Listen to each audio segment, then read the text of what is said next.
Pakistan versus Bangladesh இந்த 2 டீமுமே இப்போ தொடர் வெல்ல போகுது யார்? ஏன்னா 2மே ஒண்ணுக்கு ஒண்ணு சமநிலையில இருக்காங்க. இது 3வது உடைய மேட்ச். இந்த மேட்ச் யார் ஜெயிக்கிறாங்களோ அவங்க வந்து சீரிஸை தட்டி தூக்கிட்டு போயிடுவாங்க.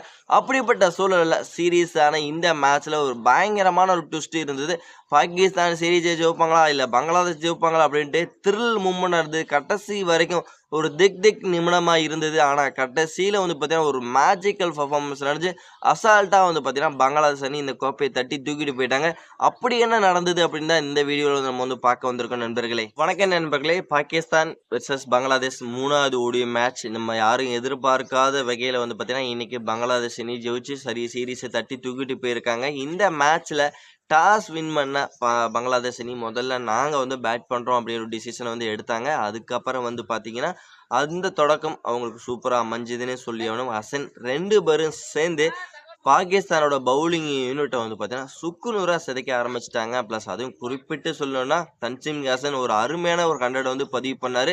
ப்ளஸ் அந்த 100 ஓவர் மட்டும் பண்ணால் பின் வரிசையில் வந்து லிண்டன் தாஸ், அரிதாய், சாண்டோ இவங்களோட அந்த அதிரடியால் வந்து பார்த்தீங்கன்னா பங்களாதேஷால் 50 ஓவருக்கு 290 அப்படிங்கிற ஒரு இமாலய இலக்கை வந்து பாகிஸ்தான் அணிக்கு எதிராக வந்து செட் பண்ண முடிஞ்சது.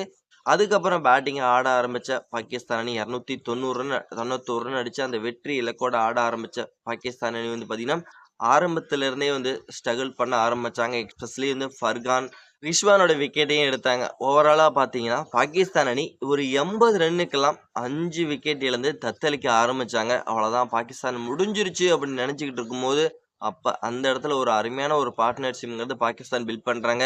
பாகிஸ்தானோட கேப்டன் சல்மான் அலிகா, சமந்த் 2 பேரும் சேர்ந்து ஒரு சூப்பரான ஒரு பார்ட்னர்ஷிப்புக்கு பில்ட் பண்ணலாம்னு வந்து பார்த்தீங்கன்னா பாகிஸ்தானோட ஸ்கோர் எங்கேயோ இருந்தது, எங்கேயோ போக ஆரம்பிச்சது. அதுவும் சல்மான் அலிகா ஒரு அருமையான 100 வந்து பதிவு பண்ணார். அதுக்கப்புறம் வந்து பார்த்தீங்கன்னா ஃபுல் அண்ட் ஃபுல் வந்து கேம் யாருக்கு பக்கம் இருந்ததுன்னா பாகிஸ்தான் பக்கம் தான் இருந்ததுன்னு சொல்லி ஆகணும்.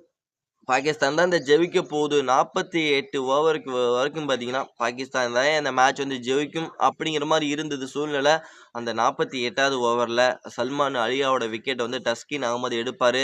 ப்ளஸ் அதுக்கப்புறம் கேம் ட்விஸ்ட் ஆக ஆரம்பிச்சது. ப்ளஸ் அது வரைக்கும் அஃப்ரோடியும் போட்டு கொளுத்து எரிஞ்சிட்டு இருந்தார் பாகிஸ்தான் பங்களாதேஷோட பவுலிங் யூனிட்டை. அப்போ வந்து பார்த்தீங்கன்னா கடைசி ஒரு ஓவருக்கு பாகிஸ்தானுக்கு வெற்றிக்கு 14 ரன்கள் தேவைப்பட்டது.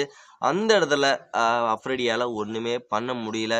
அஃப்ரிடி அந்த ஓவரில் ஸ்டெம்பிங் ஆகி வெளில போவார். ஓவராலாக பாகிஸ்தான் அணி 279 ரன் மட்டும்தான் அவங்களால அடிக்க முடிஞ்சதே தவிர 11 ரன் வித்தியாசத்தில் பங்களாதேஷ் அணி ஒரு அருமையான வெற்றியை பதிவு பண்ணது மட்டும் இல்லாமல் சீரீஸை வந்து பார்த்தீங்கன்னா 2-1 அப்படின்னு தட்டி தூக்கிட்டு போயிட்டாங்க. இந்த மேட்ச் வந்து பயங்கரமான ஒரு ஹை ப்ரெஷர் மேட்சாக இருந்தது. இந்த மேட்ச்சில் பங்களாதேஷோட வெற்றியை பற்றி நீங்கள் என்ன நினைக்கிறீங்க? பாகிஸ்தானோட தோல்வி பற்றி நீங்கள் என்ன நினைக்கிறீங்க அப்படிங்கிறது மறக்காமல் நம்மளோட கமெண்ட் செக்ஷனில் கமெண்ட் பண்ணிவிட்டு இந்த வீடியோ உங்களுக்கு பிடிச்சின்னா லைக் பண்ணி ஷேர் பண்ணி உங்கள் சப்போர்ட்டிங் ஆதரவையும் கொடுத்தீங்கன்னா ரொம்ப ரொம்ப யூஸ்ஃபுல்லாக இருக்கும் நண்பர்களே.